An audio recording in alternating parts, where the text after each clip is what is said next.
Hello folks, welcome back to our channel, and in this session we are going to check what is the auto keyword in C++11.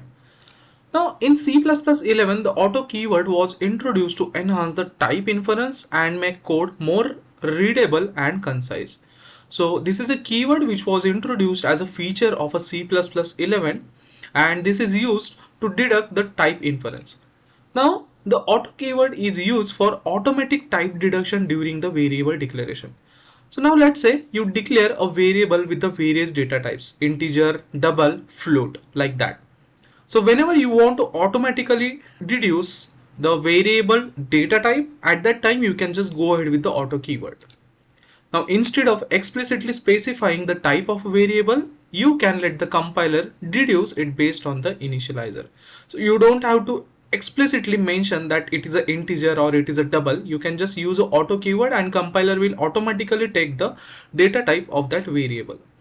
Now in the screenshot you can see I have declared a numbers which is a vector and it is type of an integer. But in a for loop I'm not using any integer value for iteration. I'm directly using the auto keyword. So whenever I run this code, I will get the output as a 1, 2, 3, 4, 5. So this for loop is nothing but using a iterator of a type auto, and this auto will get replaced with integer during the execution. Now let's check the code how it runs. So here you can see the example from the screenshot.